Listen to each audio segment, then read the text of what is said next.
Okay. Unless, Cookie, you want me over there. Okay. I might have to move over there now because now I'm going to feel bad.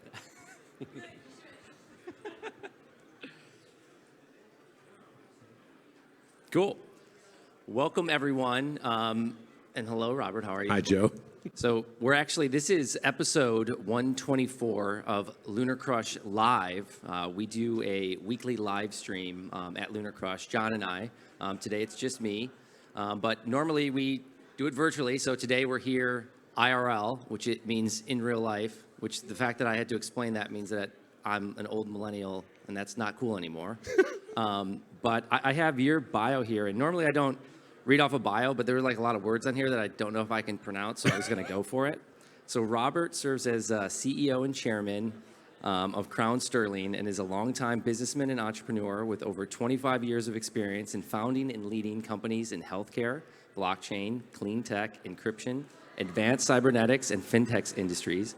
Holder of over 50 patents. His paper, Accurate and Infinite Prime Number Prediction from Novel Quasi-Prime Analytical Methodology and a Novel Geometric Model of Natural Spirals Based on Right Triangle Polygonal Modular Formations. How am I doing? You're doing great. Serves as the foundation for the team's advancement of the popular and proven scalable elliptic curve Diffie-Hellman encryption software module by replacing vulnerable prime number private keys with non-repetitive irrational numbers derived from random private keys. And then further, developed a first-of-its-kind scalable use one-time pad encryption, the only encryption you cannot crack. I know that from you. He's concurrently chairman and manager of Strathspey Crown. He's also author of the best-selling book, Philomath? Philomath. Philomath. Actually, it could be pronounced that way, too, if you're Italian. I'm Italian. There you go. The geometric unification of science and art through number. You have your Bachelor of Arts from BYU, Masters of Business Administration, MBA from Thunderbird. Robert, welcome to the show, my man. Thank you. Great to be here. That was awesome. So I want to start very quickly here. Why are you sailing up and down the Nile River every year, and why are you sleeping nights in the pyramids? That's a great question. I think everyone should have hobbies, right? Yeah. My hobby became something a lot more than a hobby. And I love Egyptology. I've always been into Egyptology. But I went in 2017 and something clicked and it really changed me in a major way. And then I went back again in 2018 and I went into the King's Chamber of the Great Pyramid. And I've spent 11 nights inside the Great Pyramid now. 11 nights. They actually gave me a key to the pyramid. I actually have a key. It's like a concierge key to the pyramid.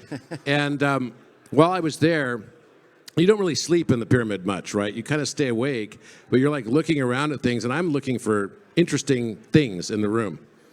And I looked down at the rim of the sarcophagus in the King's Chamber. It's the only piece of furniture inside the pyramid, in the most studied building on the planet, in the oldest, and highest standing building of that height on the planet as well. And I know that there's not supposed to be any writing in the pyramid.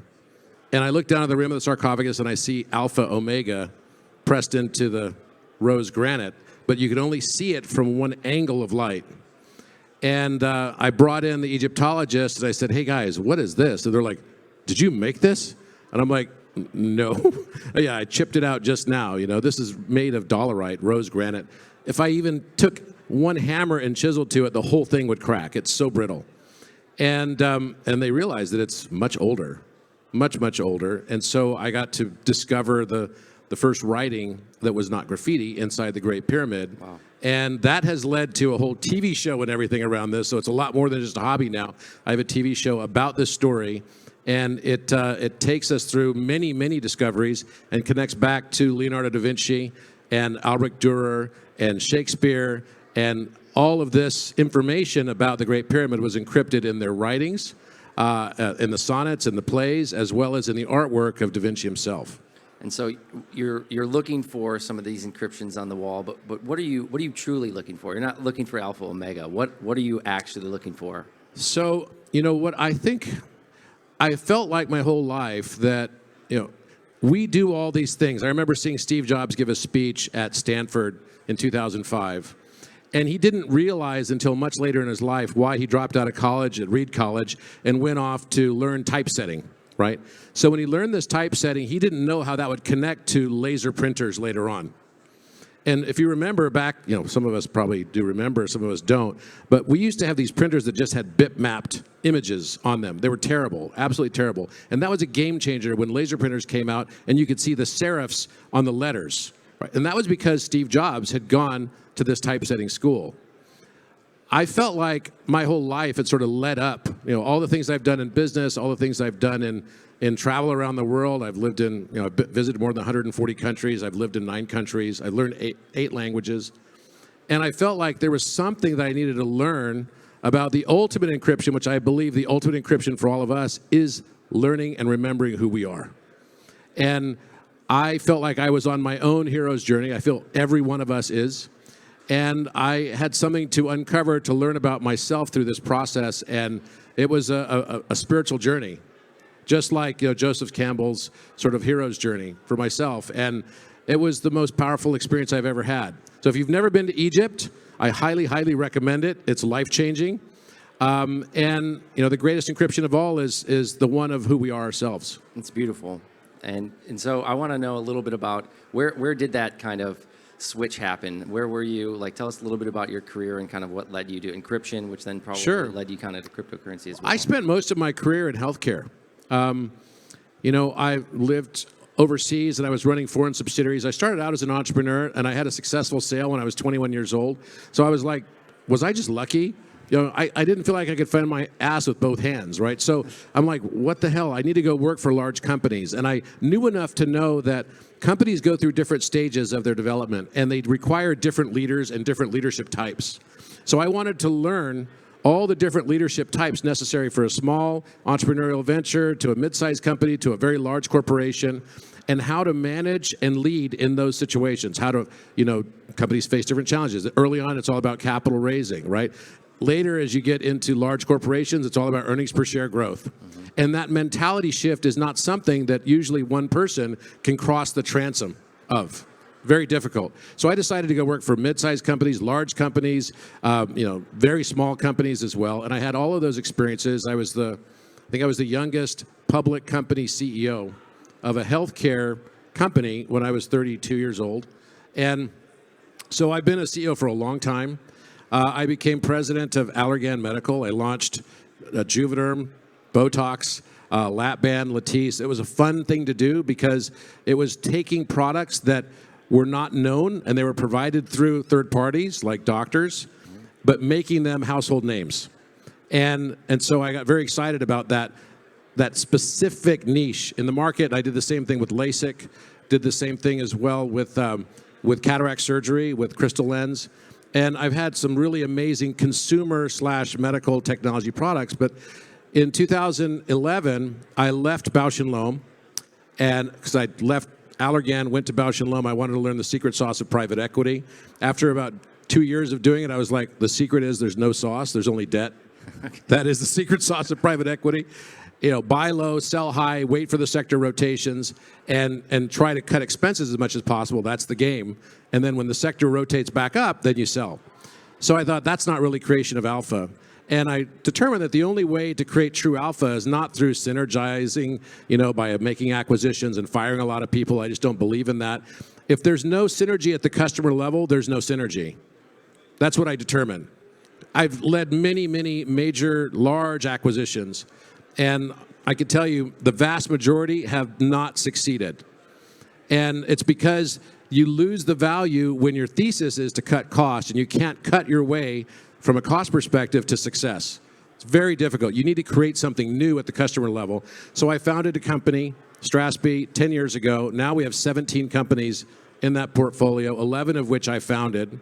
And, we're a disruptor in the different sectors we go into. In fintech, we're the number 2 healthcare lender in the United States right now with Alphion Credit, which you may have seen in doctors' offices and stuff. I know your friend is one of our providers. We have 7,000 retail sites around the country. And also we have 2 neurotoxin companies. One went public called Evolus. So I've had the opportunity to take several companies now public that I founded, which is like crazy. I never thought that would happen. And it's just been a great journey. We have some clean tech companies as well. I'm going to go visit one on Friday in Colorado in Boulder. And it's called Thrival Tech that uses plasma reformation to put on combustion engines to make them 0% emissions. It's really fascinating. So it's fun stuff. I get to be in all these different areas, but probably when I went to Egypt in 2018 and I discovered the Alpha Omega, about a week later, I was working in number theory, because that's one of the things I've done as well as a hobby, and I discovered a prime number pattern and published it at Cornell. And then that brought me right into cryptography, because there's not supposed to be a pattern in prime numbers. And we found a pattern on Mod 24 analysis that really is a flattened form of what's called a cube octahedron in geometry. The 24 edges of a cube Everyone here octahedron. knows what that is, right? Yeah. Yeah. So it's a flattened form, like Aussie tetragon. And we could use it to predict prime numbers infinitely. Okay. And my friends in computer science were like, dude, this could cause a problem for factorization, which is the foundational basis of elliptic curves and the foundational basis also of RSA encryption types. And so then we also established that there's a right triangular relationship for all prime factorization. And we published these papers. You could find them. We then applied the same concepts to novel polygonal spirals that are embedded within the exact pitches of spiral galaxies, that they're not based on the Euler number. They're actually based rather on polygons. So that thrust me right into cryptography and the realization that we needed a new cryptographic platform to deal with not only quantum computing, but also geometric attack. Okay, so I know you've got a book, and there's a lot of that in there, and I want Yes, people it's all in Philomath. Definitely go check Philomath. that. It's on Amazon. I want to go back and kind of just linger a little bit on, maybe some lessons learned, though, from all of the companies and everything you started. You said you were 21 in that first business. What's some of the advice maybe to the younger entrepreneurs out there who are thinking, I don't want to take the leap. I have benefits at this company, or I have this, my parents are going to say this, or what's going on. As someone that's taken a lot of risk and it's been successful, though, maybe you can give a little advice to some of the younger entrepreneurs out there that are thinking, I don't know if I want to go try something new. I think if there's one thing that we could all do, it doesn't matter what age you are, we all suffer from negative self-narratives, right? Our own thoughts is what hold us back from our ultimate success. It's like we're this rose that wants to blossom, but we keep pulling ourselves back. And it's easy for us to blame others, right? We could say, oh, it was the government or some tax regulation or something that kept us from being successful. The market crashed, whatever it is. It doesn't matter. But the thing that's actually destroyed more ideas, entrepreneurs' dreams, is self-doubt. So self-doubt, if you could take that negative narrative and just put it aside, like literally put it aside and replace it with, every time you think like that, is say to yourself, I am so grateful to be doing what I'm doing right now. So replace the fear, the anxiety, the FUD, the fear, uncertainty, and doubt with gratitude. When you do that, it will raise your own vibration, the way you think, the way you feel, and you will tap into another source of not only energy for yourself, but also to your genius. Because we all have genius within us. It was Walter Russell that said, mediocrity is self-inflicted and genius is self-bestowed. And I had the opportunity to speak at Walters University a few weeks ago in Virginia in a 3-hour lecture, which I was invited for, and they let me sleep in his house and in his room and everything. It was really a cool experience. Wow. And for those of you that have never heard of Walter Russell, he was like a Leonardo da Vinci of the 20th century, an amazing person that had an incredible cosmology that I think is actually, Nikola Tesla spoke of it because they were partners.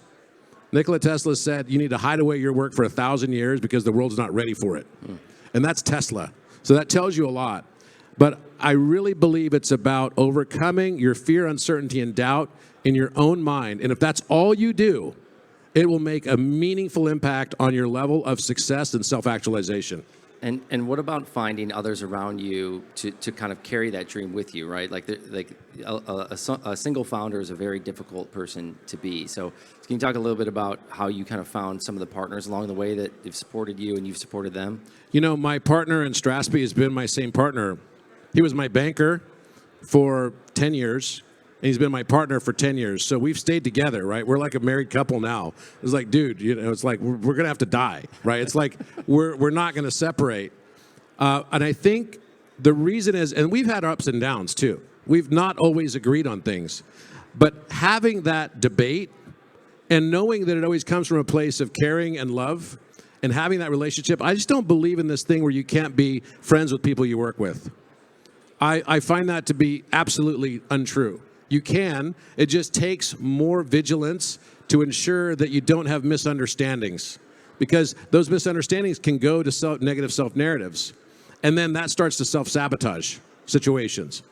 And we don't realize that what we think becomes what we speak, and what we speak becomes what we do, and what we feel becomes the outside world around us. Literally, it's like a universe that we call it, but actually I see it more like a U-inverse. What you're feeling on the inside becomes the world around you, and we all experience it, and then everything we're judging becomes what we are attracting. So if we start thinking a little differently and saying, you know, I need to listen to my partner because he's bringing a different facet, not fact. So that was a big shift for me, because I had to learn that a lot of the things that I thought were facts in life were actually facets of a larger prism of a whole truth. So being able to step out of yourself and say, you know what, I want to empathize and see the world as he sees the world, was one of the most powerful things for both of our relationship. But I'll say this, that it wasn't always perfect. We had some other partners early on that didn't share that frequency of vibration, didn't share that level of positivity, didn't share this notion of getting rid of negative self-narrative. And when you identify it, you try, but remember, you gotta, and I suffered from this early in my career, I used to think I could change people. You can't change people. You can only change yourself, and you do that by being the change you want to see in the world. You can't change other people. They have to choose to change if they want to change. Mm-hmm. And if they're not evolving with you also, that's a challenge as well, because you can even have the best of relationships where people are at a certain level and one is on the path of evolution, the other one's not. And so that guy's got to hold up a little bit and pull him along the way and try his best to keep him there. Luckily, we've been able to do that. But you got to get rid of the people that become energy vampires in your life. And so it sounds like just a high amount of communication. Right? Totally. And so if you're communicating, because kind of what you can come up with in your head, you know, if you don't have the opinion of someone else, is probably way crazier than what they're actually thinking, right? And so how do you guys, what about tactically with, you know, your kind of core team? Are you guys talking every week? Is it Yeah. like get specific around like, hey, we meet every Friday at 7, we do this for an hour? Like, how do you think tactically about that? Well, each of the teams, they're like the dev team, for example, on Crown Sterling, you know, they have daily stand-up meetings in the morning. I get an update of what's happening in those stand-up meetings, but we have every 2 weeks like a staff meeting, but I'm in constant contact with each of the people that are my direct reports, right? And luckily we have 17 companies, but we also have 15 CEOs. So I only have to be CEO of 2 of the companies right now. One of them being Crown Sterling, the other one being Cyber, which is our, basically Web3 intraocular lens technology that does everything that your iPhone does. And it has a really cool cyberverse game embedded within it too. It's like game changing. Has this tiny little camera. This thing sits inside your eye, 6 millimeters in diameter. The camera is only 300 microns in diameter. It can record your whole life. And it's the same type of lens that goes in your eye for cataract surgery. And we patented all of this stuff about 8 years ago. Sounds like the Black Mirror episode. It is. You know what? That's where this is going, right? It's definitely going to go there. We wanted to create, though, a game within that environment as well that we're calling a category of spiritual life simulation, which is very exciting as well. But I'm CEO of that company because it requires still a lot of innovation and everything. And then also with Crown Sterling. And Crown Sterling has an app that's super cool. It's the first decentralized, truly quantum resistant, one-time pad backed, right? Messaging app that's soon going to be available to everybody. I'm using it right now. It's pretty freaking cool. Can you explain one-time pad? You've explained it to me a couple of times, and it's been around for a long time. It's kind of like the best encryption that's possible, unbreakable, but it's been around forever. Maybe you can talk a little bit about the history of that and what one-time pad is. So basically what one-time pad is, if you guys have ever seen the movie Imitation Game, did you watch that movie? Yeah. It was about Alan Turing. It was really interesting about how they cracked the Enigma code. Well, the reason why they cracked the code was because the Germans kept using the same key over and over again. The first several characters were the same key over and over again.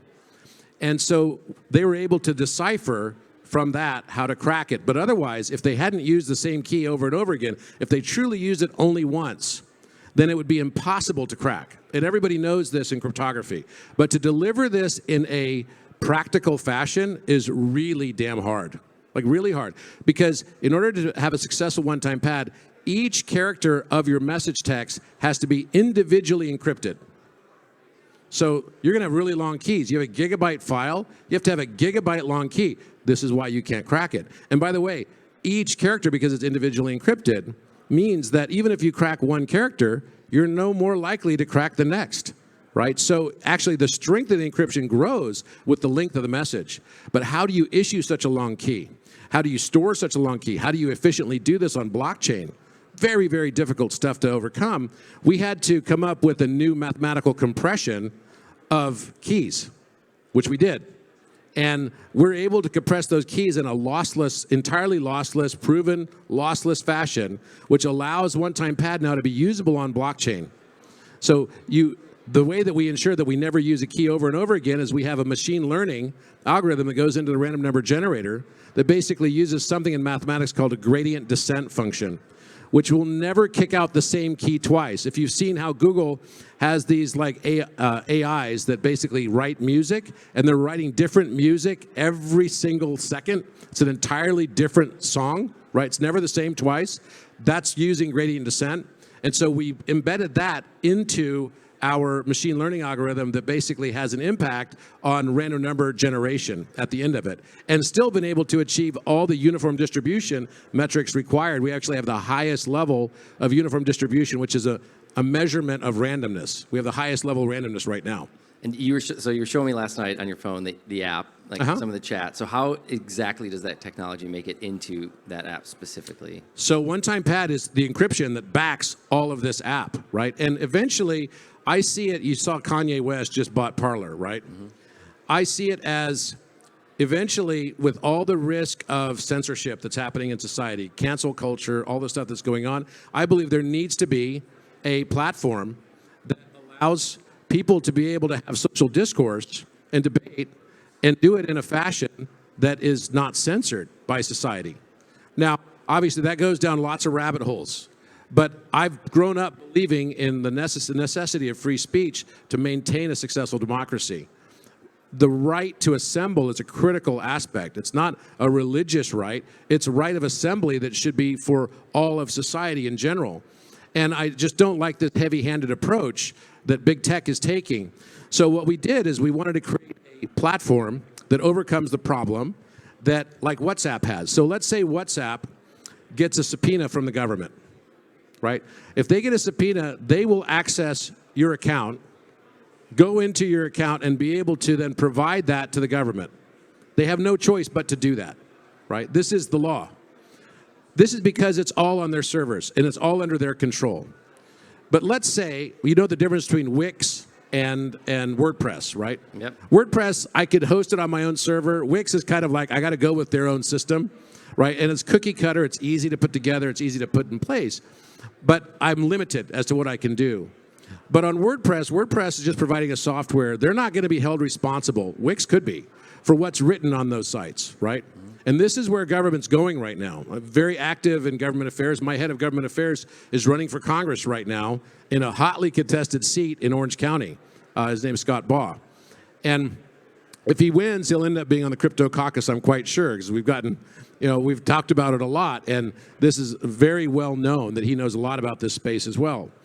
So basically, the way I see it is that the only way to overcome this government overreach into each of these individual, sort of like messaging apps, et cetera, which, by the way, WhatsApp has $5 billion in sales. How do they get $5 billion in sales every year and growing fast? How do they do it? I'm not paying for it. There's no advertising on it. They're scraping your data. That's how they're doing it, right? They're selling your data. So there's an app right now that Scott gave me, actually. I didn't know about it. And this app has every single person in the United States listed on it of adult age, of voting age. I've seen this app. There are 56 pages just on me. 56 pages. Every single way that I would vote, including on abortion, on whether I perceive China as a hawk, right, technically, do I see them as a threat, do I not see them as a threat, are broken down line by line in degrees. And I'm telling you, it was crazy accurate what I Is this saw. why I'm getting all those text messages on who to vote for? Yes. All that? So the candidates now, they buy it. They have access to this app. And it's all scraped from our messaging apps and social media usage. And they go to meet you, and they know what to tell you so that you'll vote for them. Do you guys know this? This exists now. A couple head nods out there, I see. Yeah, this exists right now. And it's so dystopian. So imagine we go into a world where, like COVID was kind of freaky, right? I mean, let's be real. We go into a world where a regime gets control, like in Gilead, right? You've seen Handmaid's Tale. And all of a sudden, they're like, oh, this house is a dissident household. They actually have that. You've got all your addresses on there, all your data. They know your position on everything. Hello. Not the world I want to live in or I want my children to grow up in. So what we had to do was to decentralize it all. Because once it's decentralized, the government can't subpoena it. It's not on one server. That's the thing. It's sharded across an entire decentralized network. And so are the keys. So we don't even have access to it. Yeah. So slight overreach, and we're at a cryptocurrency conference, so slight home crowd here, I would say, on some of these issues. But how do we slowly get there over time, right? I think when Bitcoin kind of came out, and it's been over 10 years now. Even in 10 years ago, people were like, the dollar's going to zero. Money printing is happening. It just keeps happening. It keeps happening. Here we are 10 years later. There's 10,000 different cryptocurrencies. NFTs didn't even exist in the same way that they did before. How does it look over the next 10 years? You don't have a crystal ball, but maybe just talk a little bit about, sure, you want to snap your fingers and everyone has kind of autonomy over everything. We're all our own API, everything works great, but how do you kind of get there, right? Like with some of the innovations and things that you're working on, obviously you're passionate about change, change in government, sovereignty, the sovereign individual, right. So it's like, how do we slowly kind of get there in the correct way that's not going to shock everyone? First of all, I like to go to history because history is usually the best predictor of the future. Right? And if you go back into 1776, that was when we went from a sovereign leader, which was a king, a monarchy, right, George III, to a sovereign government. About 50 years ago, we transitioned from sovereign government to sovereign corporation. And it happened that long ago. Shocking, right? And this is when lobbying became such a powerful aspect. The military-industrial complex, all this stuff started coming up. I just got invited to speak at the United Nations where I stood up and said, guys, our government's corrupt. Nobody disagreed. Freaky. Like, I was laughing. I'm like, oh, everyone's going to, disagree. Like, no one did. That was really weird for me. But also telling. The transition we're now making is from corporate as sovereign to individual as sovereign. And that's what I believe blockchain actually provides as a promise. And having a new voting mechanism, et cetera, that could potentially augment how we have representative democracy right now. Because do we really need the degree of representative democracy that we have? And look at all the redundancy we have across it, right? Why do we have different DMVs in every single state? Right? Does that really make a whole lot of sense? Right? I lived in Germany. We didn't have that in Germany. We have so many taxes. The tax that is paid in the state of California is, if you make $10 million, it is 52% taxed. The redundancy is basically starting to cave in on itself. And I think that's a big, big issue because it's not actually leading to better infrastructure. Just go to LAX. Hello. That airport has been under construction now for at least the last 20 years. Every day I go there, it's like a new section's under construction, and it's terrible. So the point I'm making is the way we transition to this, I think, is we have to first understand that we are sovereign, and that sovereignty is not only over our own bodies and our own person, but it has to also include our digital lives. Because a digital life has become so important. I mean, now I just went to this NFT and Metaverse conference where they were showing all the new deep fake technology. They actually came to me and they said, we'd like to make an avatar for you on your website so you could do a Q&A on anything and your grandchildren can watch it. And it will look just like you. It will answer questions just like you would answer questions. A deep fake of me, right? We've all seen the ones of Tom Cruise showing up on Instagram and everything. Yeah. We've got to be able to get control of who we are. It's a fundamental aspect of being human. And it goes right back to, we hold these truths to be self-evident. that all men are created equal, that they are endowed by their Creator with certain unalienable rights, that among these are life, liberty, and the pursuit of happiness, that to secure these rights, governments are instituted among men, deriving their just powers from the consent of the governed. It's fine when there's true consent. That's how it has to work, because government works for us, not the other way around. And I fundamentally believe it has to start with us understanding our own rights, understanding that our data is our own intangible personal property, that we own it as the original producer of that data, and we have to lay claim to that. And we did that with the Bill of Rights around data. And I feel very, very strongly that it starts with education and awareness. And once we have that, then we can start moving more and more towards these decentralized things. But this morning I posted on my Instagram a little meme that said, sometimes being crazy is just being right too soon. Sometimes being crazy is just being right too soon. And I think that's what we're dealing with right now. So if you're asking me about the next 10 years, what is going to happen? I believe that there will be a dislocation with the dollar. I think it's obvious. With the first relief package that came out on COVID that was basically shoved into that bill was the Federal Reserve's right to come out with their own digital currency that would not be subject to the same approaches that we've seen with monetary policy, which has been this constant Keynesian type philosophy, which is, look, let's smooth out all of the economic cycles that we see by using monetary policy and basically injecting liquidity into society. But they did it in a way this time that was almost as if they tend to tank it.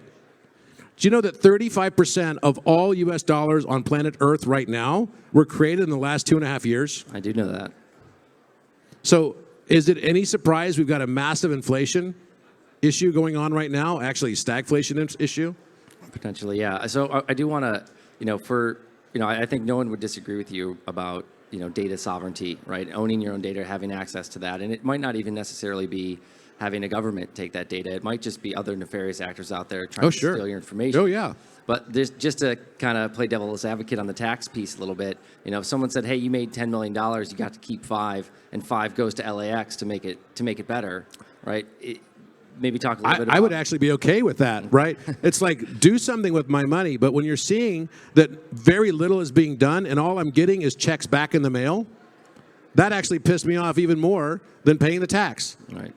Do you think, and I know we're... I get checks recently, and I'm like, what do I get this check for? Why am I getting a check from the government? It's not a refund on taxes. Can you send it back? Maybe you send it back to them. Well, I just don't cash it, but it's like, what the hell is this? It makes no sense.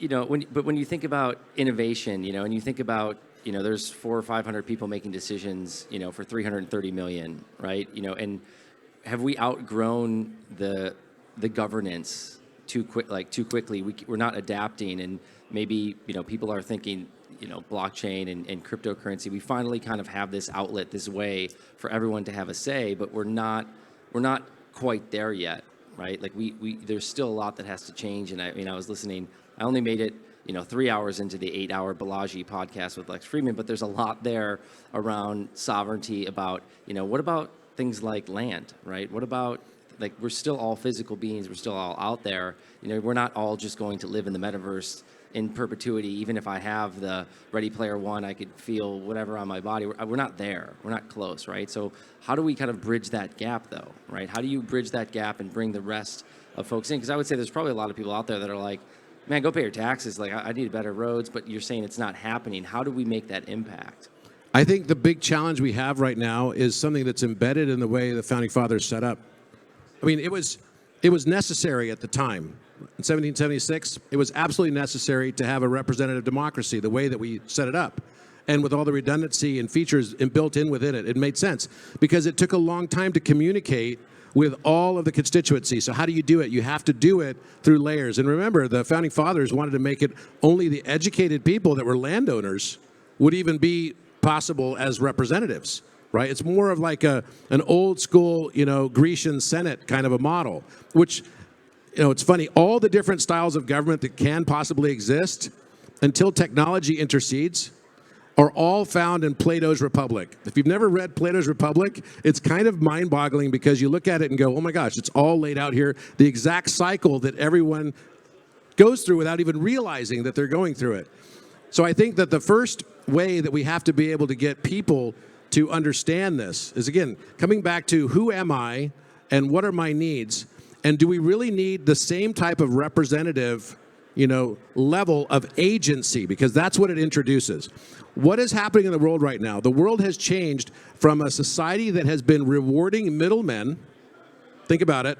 Like from a macro perspective, I look at artists today. Artists, in the 20th century made little money unless they were crazy successful. Now my artist friends actually made a lot of money in the last few years, right? NFTs have really changed that. Society is starting to reward creativity and artistry in different ways that it never has before. So this term starving artist is not the way that it used to be, right? And it's because what society is starting to reward is the actual original producer of things, the content. We even have people now that claim their careers as content-tainment. I create content on social media. That's a job now. I want to be a social media influencer. That's a job. It wasn't a job when I was growing up. So when you think about this, do we really need all of this agency layered on top of us? Because the agency introduces the potentiality for corruption. And I think that's where blockchain can actually come in. I'm not saying that we reduce and get rid of all government. I don't believe that. I think that I'm not an anarchist at all. I just believe that there's ways now to address voting mechanisms. I believe there's ways we should have all voting registries on blockchain. Let's be real. And it should all be one-time pad encrypted because it cannot be, it's sort of unfuckwithable, right? And it's a hashtag unfuckwithable type thing. And I believe it should be that way. And I think that a lot of the referendum type stuff that we have right now could also be administered in a similar fashion. So can we reduce the level of redundancy and the level of agency, which is what introduces a lot of the corruption? Yes, I think the answer to that question is yes, but it's going to take another Continental Congress. And I think it's going to require people to come together and say, look, let's put aside our own self-interest. Let's recognize that the hurt of any man is the hurt of all men. Let's recognize that the benefit of any man is the benefit of all as well when we work together. And we can actually find win-win solutions to these things. It doesn't all have to be a zero-sum game. You said a lot of smart things here, but I think the one thing I'm jealous of is that I didn't come up with unfuckwithable. That's really good. But so I want to take just a step back and talk a little bit about, you said 17 companies, right? And you're the CEO of 2 of them right now. You've kind of launched those. It sounds like you've got kind of this incubation and then kind of pull in a management and a team there. How do you know the inflection point? What is the product market fit for the products or services or the technology? Maybe if it's hardware, it's a little bit earlier, right? They go that you potentially bring in a CEO, that person maybe gets a large equity cut of what's going on. They go raise capital for it. How does that process work? Because that's kind of like, it's a little interesting there. It's like entrepreneur in residence, but it's inverted a little bit, because you're bringing other folks in on it. How does that, because it sounds like that's the action you're trying to take, right? You're trying to create innovation through these 15 to 17 companies, and you're probably going to do a lot more. And we have many VC partners. Right? So there are different stages when a company is getting to that level of maturity of productization. So it's usually beyond the productization stage. It's kind of well into I would say it's at the Series C, D range. Okay, we'll fund it all. Yeah. That's pretty late, yeah. We'll fund it all up until that stage, right? And usually when we do other investments of companies that are outside of us as well, and we have done, we're investing at kind of that stage that we don't play in. Interestingly, because we see a technology, we think it has a synergy or something associated with it. So what we try to do is bring in, we know that there's a different type of rigor. You need audited financials. That's when you bring in Ernst & Young or Price Waterhouse, right? You're going to start bringing in some major advisors. So the expense level starts to really rise. And if you want to take outside investors, you've got to be a C Corp. You can't have an LLC structure anymore. Right? And you're going to have to deal with, how do I deal with the possible inequities that arise with things like participative preferred stock offerings, right? Which then create these kind of conflicts that can show up, right? And you end up creating this conflict of interest between the common holders and the preferred holders. And then where does debt get rolled into that also? So it's a level of sophistication as well as complexity that becomes kind of obvious as to where the business is. Because as soon as you get third parties who want to start making investments, that's about the time, because they're interested then when it's like, okay, you're beyond a proof of concept, you're in revenue stage, or maybe very early revenue stage if it's a big idea, right? Or if it's a marketplace like you've created. You've created kind of a latent marketplace, right, in your app, right, with LunarCrush, which I think is fabulous. And that's why it's going to garner a lot of attention, because you're amassing, right, this group of community. And that community type model allows you to not have to be in revenue too early, right? It allows you to kind of hold back a little bit. So what we do is we want to interject at the right time the level of complexity, the rigor, right? And I know how to run companies with that tens of thousands of employees. And so I know, okay, this is the kind of CEO we need for this job. And if we're in a sector that we're not really normally in, then we go and get the top experts in those fields. We find a way to find the top experts. So we have a company also called Theon Technology, which does cryptography and compression. It's the B2B side of what we do at Crown Sterling. So we're doing the blockchain side. And I went and hired the whole team that was responsible for Akamai, compression and at Dell EMC. And basically we got that whole team, and they're running that business, and they're super good at what they do. And I get out of their way. I'm a board member. I stay on the board. I try not to be chairman. When the company goes public, I don't want to even be on the board. My partner will often be on the board. He may stay as chairman of the board or something, but I have to try to keep myself free from the types of things that are more the oversight aspects. So you're almost letting the market decide a little bit when it's time to say, hey, Yeah. this project has achieved some level of product market fit. It's now time to go rally an executive team around there. And so how do you actually structure that executive team? Like if you bring in a CEO or bring in a CFO, a team that's there, I mean, are you holding a certain amount of equity? Do you become now an investor? Because I think Yes. with companies, a lot of times, early stage founders, if you have a single founder, I'm always like, hey, if you don't have a CTO, you need a CTO. You're not going to get funded without one with this idea. Or if you're a CTO, you probably need to go find someone that's a little bit more savvy on business to help you. But you can't say, hey, this is my idea, I'm going to keep 92%, you get 8%, because on the weekends and whatnot, you run out of capital. Those people need to have blood, sweat, and tears and be working with you and be a part of it. So how do you actually structure it when you say, hey, this company at the Series A level, we're going to spin this thing out, we're going to bring in a new team? Like, what does that structure look like? There's good norms that we can basically point to, right? So as an example, generally management teams are going to get between, on the low end, probably 10% of the equity pool. On the high end, probably 20 to 25%. It really depends on the circumstance and how early stage they're coming in. At the end of the day, for a founder to end up with between 7 and 15% of the company is really amazing. Right. That's really amazing. And so we try to get our founders, if we consider them, if they came in early enough as CEOs, we kind of make them co-founders effectively. We say, look, we'd like you to be able to get in this range. At the very least, you're going to be in the 5 to 6-7% range. And then the management teams follow. And you can think of the CEO as approximately 1/3 of the equity pool, generally. Yeah. Right?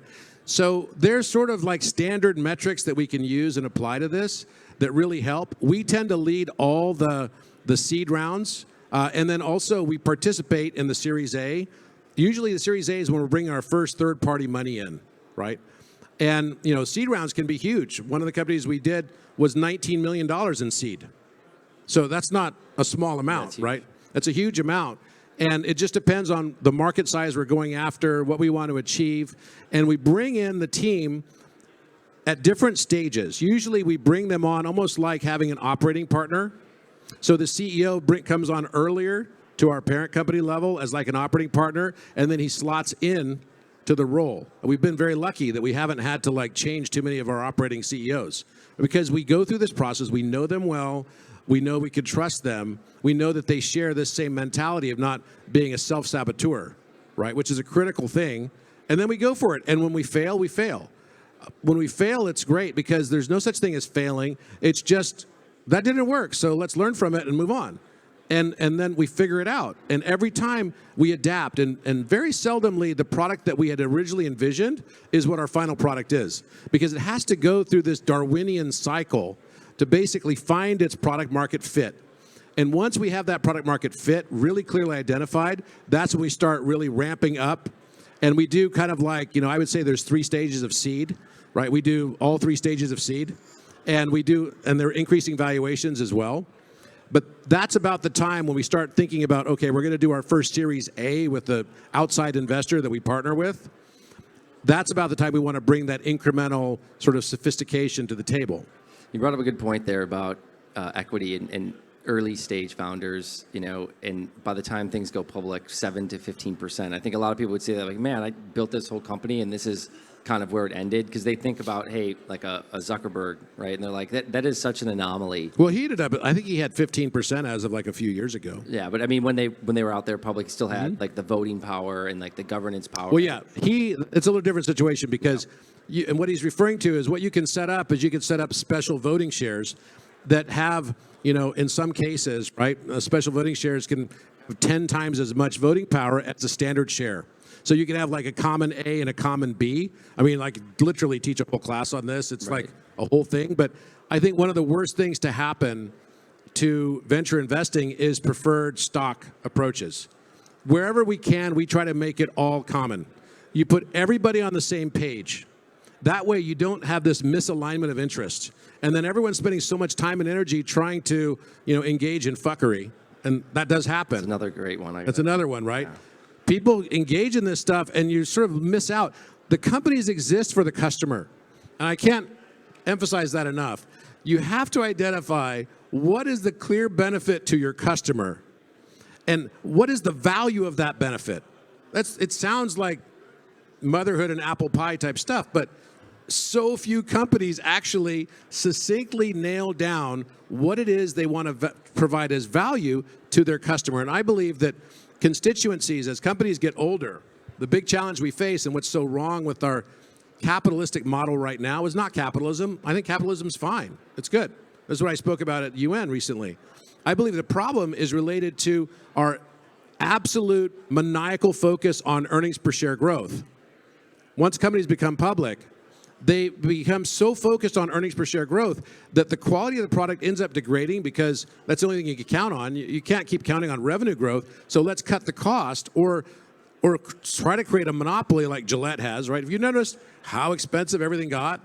And with like razors and everything, It was out of control, right? And then all these other small upstarts came in, like $1 Million, and all these other companies came in, and now they're sort of eating their lunch and they're bringing down, equilibrating their prices. So how in the heck is Gillette going to stay on top with earnings per share growth? How does Pfizer top last year's $47 billion in revenue from the COVID vaccine? There's an issue there. Yeah, I'm in like the bottom 1% of beard growers, so I don't have that same issue. Yeah, I'm with you, dude. So, but I will say how much capitalism is too much capitalism in a way where when you think about, Boeing and McDonald, like, was it McDougall Douglas? Or McDonnell Douglas. McDonnell Douglas, right. And so... Although we could really make a cool meme on McDougall Douglas. Yeah. So when I think about how much capitalism is, too much capitalism there, the merger happened, right? In I think it was like the late 80s.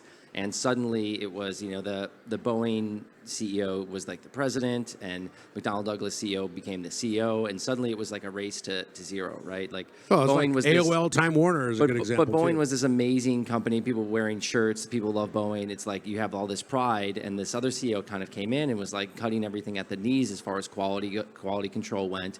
And sure, it took a little bit of time, but, it was kind of, was that the early thread to a 737 MAX incident, right? And so how do we, and I think that this is some of the promise of Web3 here is there a different way where you can sustain kind of this community network effect growth? Because now market size is not just, hey, I'm Uber and I'm going to launch in San Francisco in this 7x7 area, and then I have to go to Austin, and then I have to go to New York, and the whole cab business is $10 billion.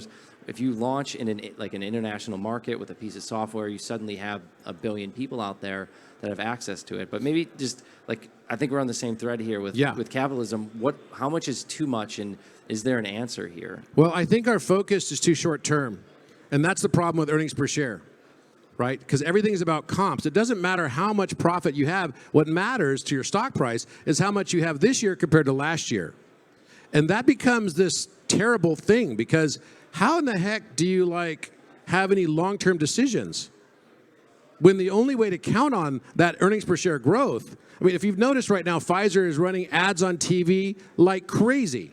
It's like every time I turn on my TV, there's an ad for Pfizer. You know why that is?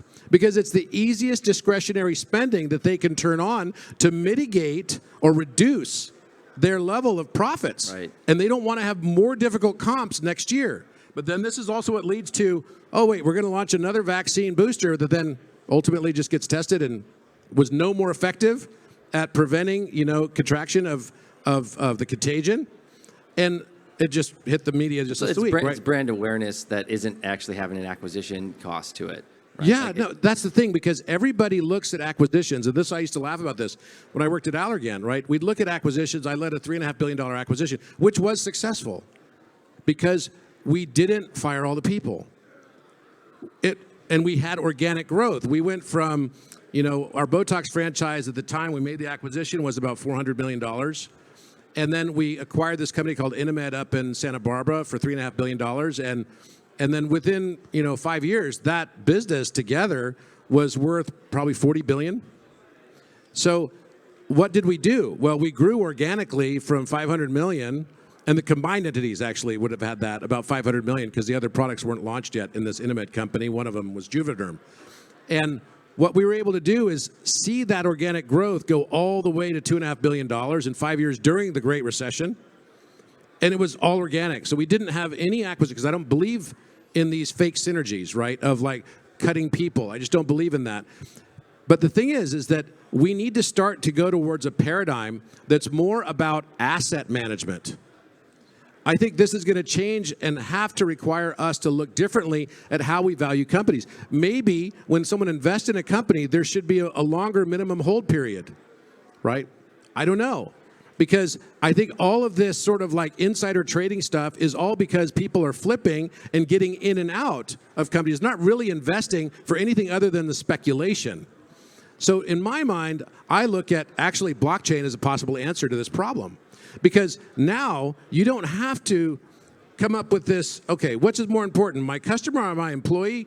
Or is it my shareholders, which ultimately the CEOs get fired by shareholders, so therefore it's shareholder. Mm-hmm. Let's be real. And the average tenure for a CEO is 18 months. So of course they're stuck on earnings per share. Right. He's just trying to figure out, how do I get the best package from my board, right? Because I'm going to be out of here in 2 years, right? So what the hell? Yeah, we just saw that with Twitter. So how do you manage that? I think blockchain solves that problem. Because for the first time, my customer, if I have a software utility as a product, like Crown Sterling has, my customer is also my investor, is also, my constituency, they're my community. It's all a virtuous cycle. I don't have to come up and say, oh, it's customer above one other thing, because my customer is all those things. Right. And that, I think, is a new paradigm that changes it to an asset value appreciation rather than an earnings per share growth model. And that's fundamentally the problem with how I believe we're looking at capitalism that makes it parasitic today. Appreciate that, yeah. And so I'm getting phone calls and I'm getting waves telling us that I think it's time. But so I'm going to steal this from Tim Ferriss. I'm going to adapt it a little bit. If you can send a push notification to every phone on Earth with one sentence, what would it say? A push notification. I would say get rid of all of your self-negative narratives that you have in your head and change your life. Be the change you want to see in the world. Amazing. Robert Grant, everyone. Crown Sterling, thank you. Okay. That was really fun.